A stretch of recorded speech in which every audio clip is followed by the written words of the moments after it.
akibrokšto Lietuvoje dar nėra buvę. Nepagydoma liga sergantis vyras prieš pat mirtį dar spėjo parašyti naujajai žmonai palankų testamentą. Tai jūs pagalvokit, kokią aferistę. Ir sumetrikavo, ir testamentą parašė, viską sutvarkė per kelias dienas, kada jis be sąmonės buvo. Štai ponia Galina Vereščinskaja. Ji užregistravo santuoką po to, kai vyras jau buvo miręs. Santuokos liudijimas išduotas tą pačią dieną, kai Karmėlavos kapinėse vyko jaunikio laidotuvės. Sako Galina, sako, kaip tu galėjai šitai padaryti? O jūs, sako, dar mokinkite šitai padaryti, jūs nei viena nesugebėsit šitai padaryti, kaip aš padariau. Velionio artimieji įsitikinę, ponia yra aferistė ir įformindama santuoką su negyvėliu siekia užvaldyti jo per visą gyvenimą sukauptą turtą. Žmogus tiesiog neturintis sąžinės, pasiglemžti svarbiausia tą turtelį. Visas Karmėlavos miestelis dėl šio kraupaus įvykio ūžia lyg bičių avilys. Vieni smerkia pagyvenusią moterį, nesuprasdami, kaip valstybinės institucijos leido užregistruoti santuoką su jau mirusiu žmogumi, Vadimu Kramarenko. Anksčiau mes ir pasikalbėdavom, jinai viską pasipasakodavo, bet kaip šitai padarė su tuo Vadimu, aš negaliu perlipti per save. Aš su ją nutraukiau, net ir labas nesakau. Nors abi dirbam, jos daržas ir aš, ir dirbam, kaip pro sieną praeinu. Man tokie žmonės nepatinka. Vyras guli ligoniniai. Taip. Jau jisai praktiškai miršta.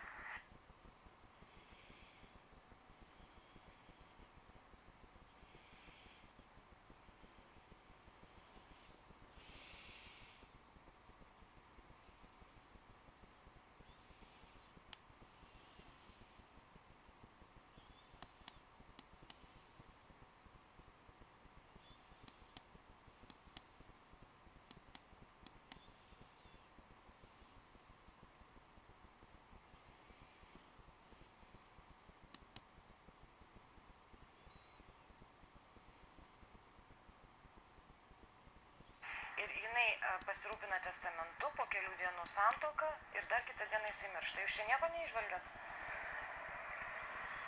Kaip jums atrodo? Nu, žinot, nuomonių yra labai daug, bet kaip ten buvo.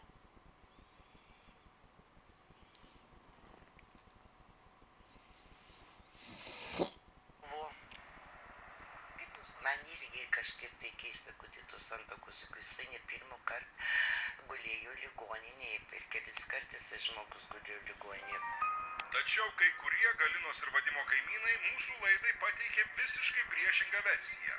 Esą pora daugelį metų gyveno kaip vyras ir žmona. Todėl moteris įforminusi santuoką jau po vyro mirties nieko nusikalstamo nepadarė. Čia yra sūnaus įsidirbinėjimas ir jisai galbūt per daug yra bukas. Bukas. Šito atžvilgiu. Jisai nori daug turėti, nedirbdamas. Taip, jūsų tokia nuomonė? Taip, mano tokia nuomonė.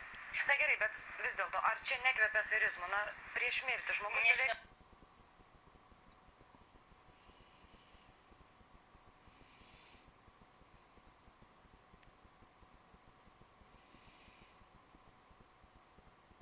Neklauskit šito, o žinot, galėtų truputėlį sūnus pamastyti, nes nuo tų kelių kvadratų, tai jau jisai gavęs pinigus yra.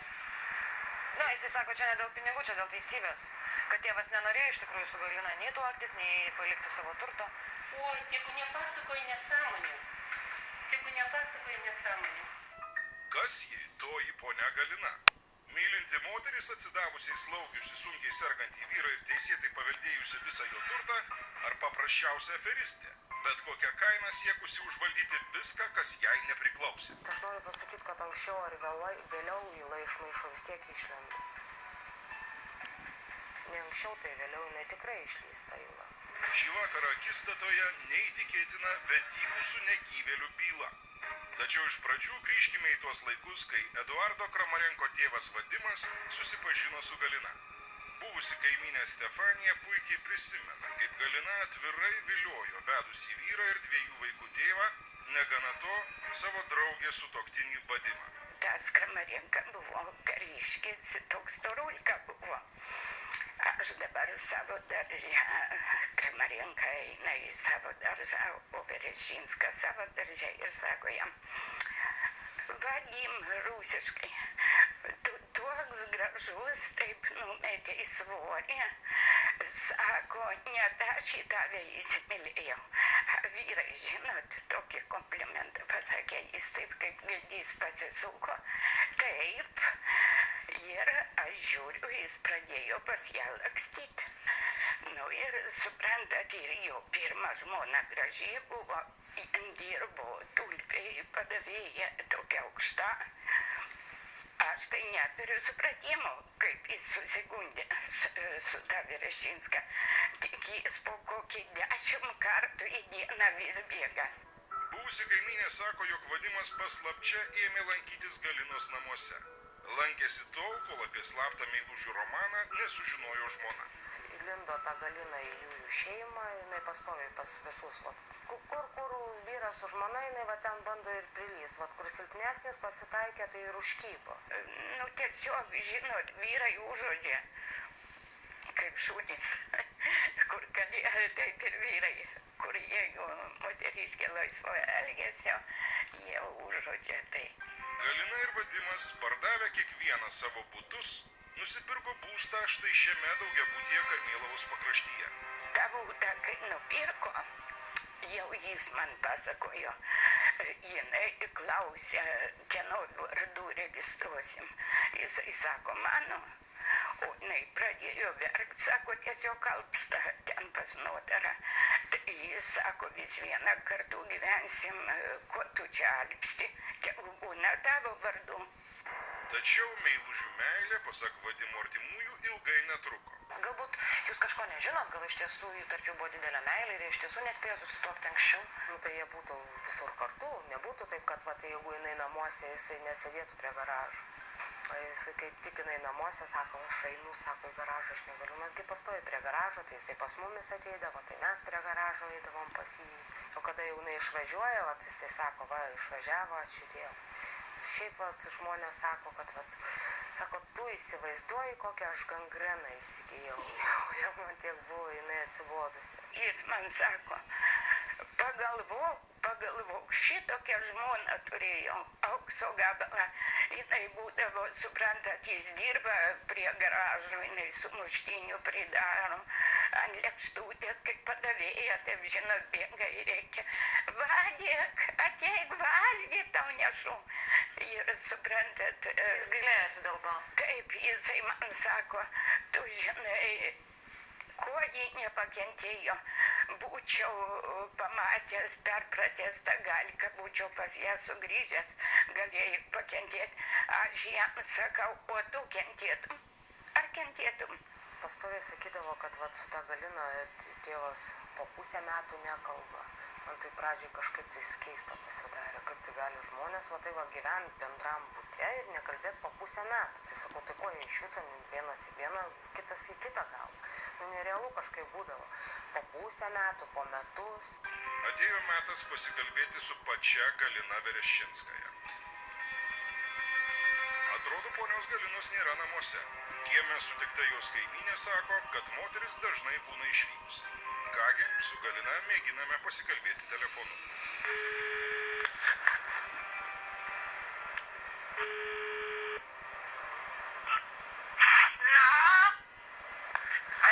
Alio. Привет. Ar poniai Galinai prisiskambinau? Oi, taip. Ponia Galina, žurnalistė trukdo jūs. Nu į kas ta žurnalista nori?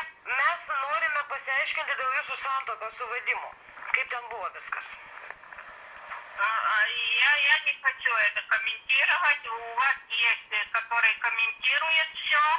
Эдуард Крамаренко, пусть он дает вам интервью всякие. Что я могу еще сказать вам? Ради Бога, делайте, что хотите. Показывайте меня. Пусть он что хочет. Я на все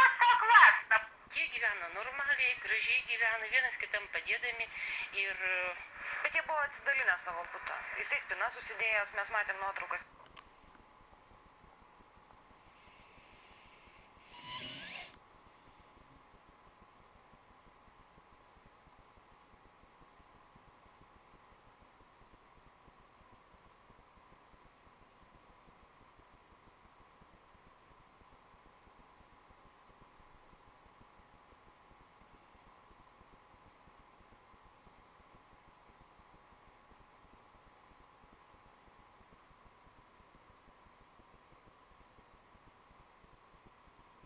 Tokia užuolaida pasikabinusi. Tai jeigu jau jie taip normaliai gyveno, tai kam jiems tada vienas nuo kito dalintis? Iš šito nežinau, jūs manęs neklauskit. Bet šiaip jūs juos matydavot kartu? Taip, taip. Eidavo jie kur nors pasivaikščioti? Visada eidavo. Kartu? Kartu. Melas tai ar tiesa? Netrukus ims aiškėti tikrosios netikėtų ponios Galinos ir Vadimo vestuvių priežastys. Tačiau iš pradžių pažiūrėkite. Šiuose nuotraukose užfiksuota, kaip iš tiesų gyveno Galina ir Vadimas. Vyras savo kambarį rakindavo 3 spynomis. Galina nuo Vadimo buvo atsitvėrusi užuolaidą. Jisai turėjo tą mažesnį kambariuką, va taip irgi, kaip čia va pereinami kambariai ir pasivačia va tas kambarys, čia josios jau kambarys, pas ją užuolaida buvo. O jisai į savo kambarį spyną įsidėjo. Kad jinai neužeitų? Kad jinai neužeitų, taip. O jinai užuolaidą susidėjo, kad jo nematytų. O šitai jau. Tai apie vedybas ten kalbos nebuvo pas jūs? Ne, tai jeigu būtų norėję tas 20 metų, kaip jie gyveno, galėjo belė kada susituokti, ne būtent mirties dieną. Tai va, logiškai mąstam. Iki Vadimo mirties likus keliems mėnesiams, vyras oficialiai prisiteisė pusę buto ir įregistravo jį kaip savo nuosavybę. Kyla klausimas, kodėl Vadimas, jei Galina laikė savo nors ir neoficialią, tačiau žmoną, siekė kuo skubiau pasidalinti butą, įteisinti savo nuosavybę? Tai kaip jie gyveno, kaip vyras ir žmona, kaip sugyventiniai, ar kaip draugai, ar kaip kas, ar kaip priešai? Nu, jeigu po pusę metų nekalba, tai gyveno kiekvienas savo, gyveno kaip bendrabutyje, va tai va. Negyveno jie kaip vyras su žmona. Jūs ją pažinojot, bendravot su Galina? Bendravau, bet aš, kai su ją pradėjau bendraut, man jau ne iš karto aš ją Edikui pasakiau, sakau, man nešvari moteris. O kažkaip tais va tokio, va, būna kartais nuojauta, matau žmogų ir va, jaučiu. Po kiek laiko aš tai pasitvirtinau, kad taip yra iš tiesų. Kai per teismus Vadimas dalyjosi su Galina butą, vyras jau žinojo, kad serga nepagydoma liga, itin agresyvios formos vėžiu. Vadimo jėgos seko ne dienomis, bet valandomis. Jo būklę blogino ir cukrinis diabetas. Jinai, kai sužinojo, kad jis susirgo, jinai man sako, jeigu jis nustimpa, aš jam ir vandens nepaduosiu. Taip sakė jau? Taip. Taip, aš Dievas yra, į pusę žodžio nemeluoju. Aš į teismą jau liūdit, kadangi, galvoju, koks čia mano reikalas, jeigu jie pasiunta tarpusavį. Bet dabar žiūriu, kad tas vaikas dasikalt teisybės negali, tai ryžausi jam papasakoti. Jūs tiksliai žinote, kad Galina jo nesirūpino? Tai be abejo nesirūpino, jos namuose nebūdavo. Tėvas pastoviai garažę sėdėdavo, o kaip jinai grįždavo, jisai į garažą pastoviai išeidavo. O kai jos nebūdavo, tai jisai tada ilgiau namuose pabūdavo. Pažiūrėkite, taip Vadimas atrodė paskutinėmis savo gyvenimo dienomis. Medicininiai dokumentai rodo, kad sunkus ligonis nevalgė, negėrė, nesiorientavo aplinkoje, nepažino žmonių. Tuo metu ponia Galina atrodė patenkinta ir kupina jėgų. Он снимает тебя. Он тебя снимает. Понимаешь или нет этого? Он хочет тебя снять. Под нажимом нажимает на тебя. Я не нервую, я ему говорю, что ты его снимаешь. Būtent tą dieną, rugpjūčio 25-ąją, buvo parašytas testamentas, kuriuo Vadimas Kramarenko visą savo turtą paliko Galinai Vereščinskai. Jeigu jūsų tėvas būtų norėjęs palikti į turtą, ar jis nebūtų anksčiau parašęs testamentą? Tai koks testamentas, jeigu prieš...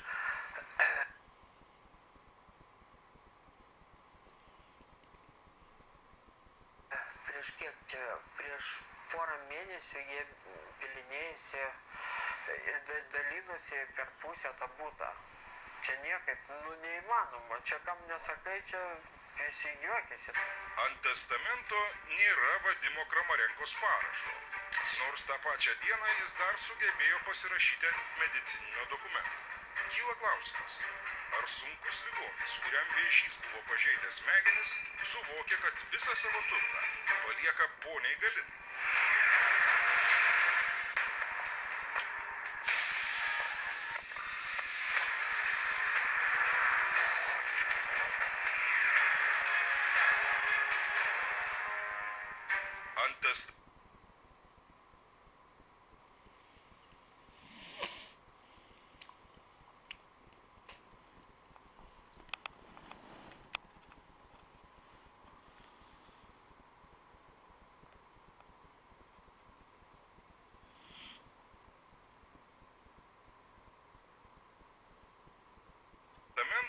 Nėra Vadimo Kramarenkos parašo, nors tą pačią dieną jis dar sugebėjo pasirašyti ant medicininio dokumento. Kyla klausimas, ar sunkus ligonis, kuriam vėžys buvo pažeidęs smegenis, suvokė, kad visą savo turtą palieka poniai Galinai. Tai pačiai poniai, su kuria vos prieš keletą mėnesių bylinėjosi teismuose dėl savo buto dalies. Iš ligoninės tėvo kažkoks tai kurkuliukas, va toks va yra. Parašas. Tai kodėl jisai negalėjo ant testamento pasirašyti, jeigu jisai parašė testamentą. Kaip jis jautėsi tą dieną?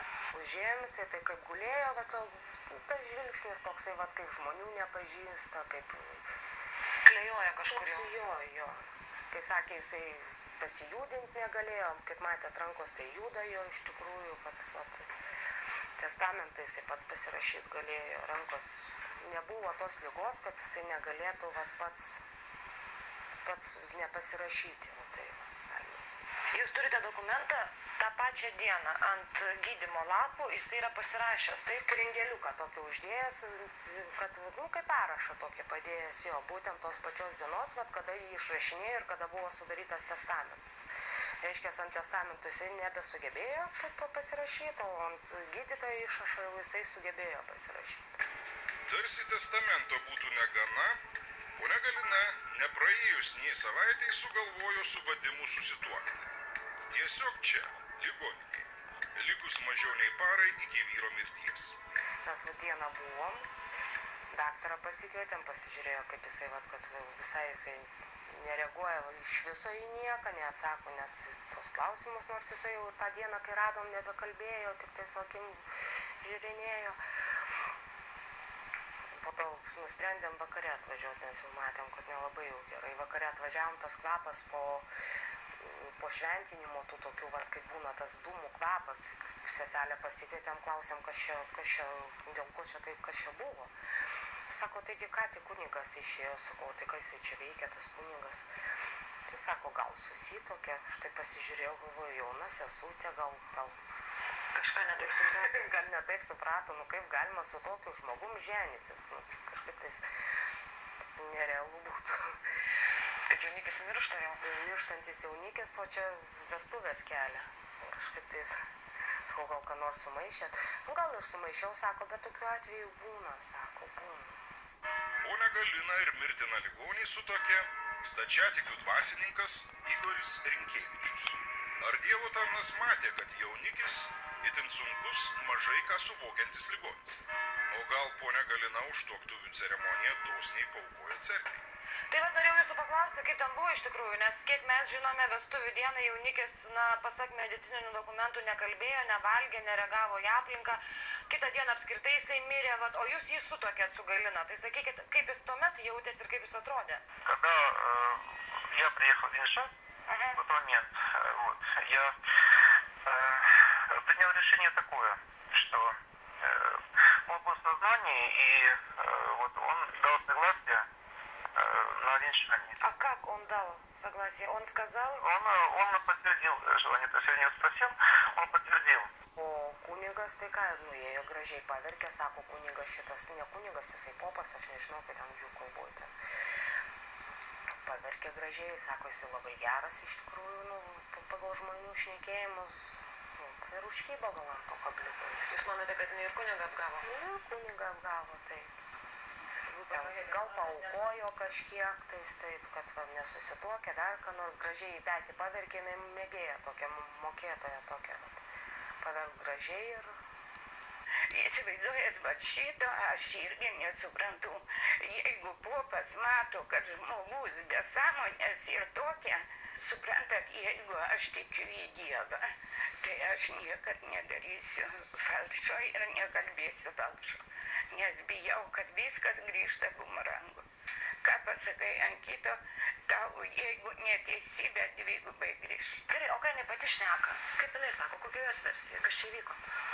Nieko, čia viskas taip ir turėjo būti. Tėvas pats kalbėjo, santoko jisai irgi labai gerai atsikėlęs buvo iš lovos, būtent kada kunigas buvo atėjęs. Net nuotraukos jai turi kažkokių, tai labai norėčiau pamatyti tas nuotraukos, kaip ten iš tikrųjų. Čia taip viską tėvas ją labai mylėjo, o taip jinai pasako. Bet ir tai dar ne viskas. Kitą dieną po vestuvių Vadimas Kramarenko pasimirė. Tik naujosios žmonos šalia merdinčio vyro nebuvo. Moteris tuo metu užsiiminėjo kur kas žemiškesniais reikalais – santokos registravimu. Bet svarbiausia, jinai rūpinosi palikimu, rūpinosi, suprantat, susimetrikuot, o kad vyras miręs, jinai net nežino, kad jis miręs. Santokos liudijimas išduotas tą pačią dieną, kai Vadimas buvo laidojamas. Galina dar spėjo atvykti į laidotuvės, tiesa, prieš pat išnešant karstą į kapines. Nors jinai kaip visiems pasakojo, kad jinai nežinojo, kad tėvas myręs, nežinojo, kad va čia taip ir anaip, kad jau jisai pašarvotas. Tai jeigu žmona tokia mylė, jau buvo pasakyta jai, kad jis myręs, kaip ir negirdėjo. Tai jeigu sakau, tokia žmona mylinti, tai kaip galima vat nežinot, kad vyras myrė? Reiškia, kaip viską klostoti ir daryti, tai buvo tada gerai, o jau po to vat blogai. Tai jeigu jūs pagalvokit, jis galvotų, jai palikti turtą, ją vesti, tai jis prieš ligoninę viską padarytų. O dabar, reiškia, viską padarė palatoj. Nu, įsivaizduojat? Tai jis gal nelabai suvokė jau, kas vyksta? Tai ir daktaras parašęs, korespondentai, kai buvo skaitę, turbūt straipsnį, daktaras parašė, kad jis jau neorientuotas buvo. Tai ką jau jam ten tos vedybos. Kaip jūs manote, ar jūsų vyro tėvas galėjo priešintis tam? Ar jis suvokė, kas vyksta? Tai be abejo, kad ne. Kaip jis galėjo suvokti, jeigu jis jau tokios būsenos buvo, tai čia jau tikrai negalėjo. Jeigu aš teisingai supratau, jam buvo pažeistos smegenys? Jam buvo operacija atliekama, bet po to vis tiek atsinaujino tą melanoma. Vėl ant smegenų ėjo ir smegenys jam buvo tikrai pažeistos. Registre dar nebuvo duomenų apie žmogaus mirtį, todėl santuoką įregistravome. Be to, bažnytinės santokos liudijimą ir abiejų jaunavedžių pasus atnešusi moteris nekėlė jokių įtarimų, sakė Kauno civilinės metrikacijos biuro darbuotojai. Mes klausėm pas tos darbuotojus, sako, jeigu mes būtume žinoję, tikrai būtume neregistravę šitos santokos. Sako, jinai taip atėjo gražiai ir mumis apgavo. Apgavo ir juos. Tai jinai nepasakė jiems, kad vyras yra miręs jau? Ne, nesakė. Sakome, jeigu jinai būtų pasakius, mes tikrai būtume jas neregistravę. Suprantat, jin taip atrodo švari, tvarkinga, tokia suteikianti pasitikėjimą. O iš tikrųjų? O iš tikrųjų, apsakau viešpatė. Sakau, su savo mama nekalbėdavo po porą mėnesių. Jinai labai mėgėja tų vyrų buvo ir lyzdavo į šeimas, suprantat.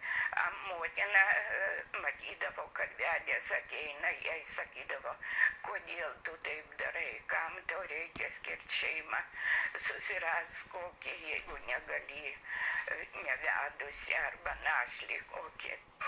Velionio artimieji teismą dėl galimai suklastoto testamento pralaimėjo. Teismui neužkliuvo tas faktas, jog ant dokumentų nėra Vadimo Kramarenkos parašo, neužkliuvo ir tai, jog testamento sudarimo dieną vyras sunkiai sirgo ir pasak medikų bei artimųjų nieko nebesuvokė. žinot, aš tai moku pasitvardyti, man buvo, tai buvo, stengiuosi taip užsimiršti ir negalvot. Vyrui, aišku, skaudu buvo ir raminamusios gėrė ir dabar suraminama jis visur vaikšto. Kažkaip tai atrodė, kad tiesa yra ir viskas akivaizdžiai tai matosi. Ir žmonės šneka, sako, taigi čia viskas ant akių matosi, kad čia testamento sudarimas 6 dienos iki mirties, santuoka dienos mirties, nesitikėjom, kad taip gali būti. Kiek buvo parodymų duota, tai ten kaip su užsikimštom ausim klausoma buvo. Vyro visi liudininkai yra niekiniai, o jų liudininkai yra labai jau geri. Tačiau mirusio artimieji vis dar nepraranda vilties anuliuoti jų manimų neteisėtą santuoką. Kaip tik šiuo metu vyksta teismas. Tačiau kodėl pasirūpinus testamentu poniai Galinai prireikė ir oficialiai susituokti su mirštančiu ligoniu? Moters kaimynė netyčia prasitarė. Galina norėjo gauti karininko našlės pensiją. Kam jai reikėjo tuo?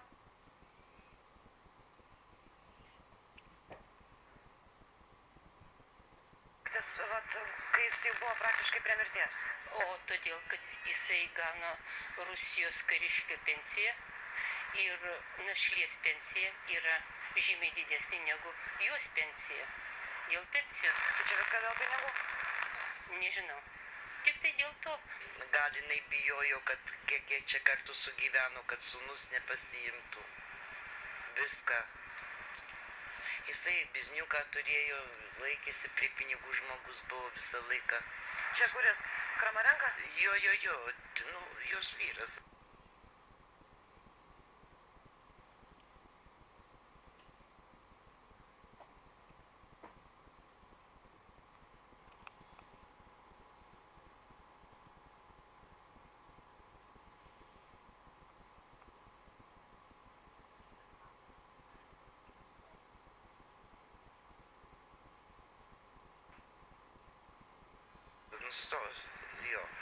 Jisai metalo supirktuvę turėjo.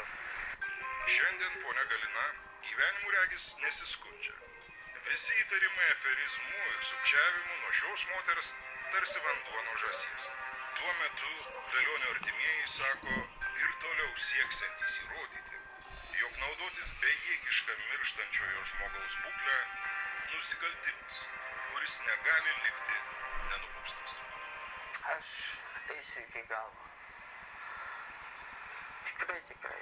Aš jums pasakysiu, padėkit jūs jam. Jisai atsimuša į sieną. Pagalvokit, kiek teismų buvo. Aš jo klausiu, kam tau to reikia? Tu šitiek sukišai tų pinigų, kad tas būtas nevertas. O jisai sako, aš noriu įrodyti, kad egzistuoja teisybė. Jau jam skaudu, kaip su tėvu buvo pasielgta tom paskutiniam dienom. Tai to, kad duot žmogui ramybę, čia kunigai, vestuvės kažkokios, tai duoda, tai klastojimai visokie, čia jau kaip ir žmogaus, skaudu vyrui yra, kad su jo tėvu šitai pasielgta paskutien tom minutėm. Tai buvo viskas. Akistata vėl eteryje lygiai po savaitės, kitą trečiadienį. Tuo tarpu dabar gero ir ramaus jums vakaro. Iki.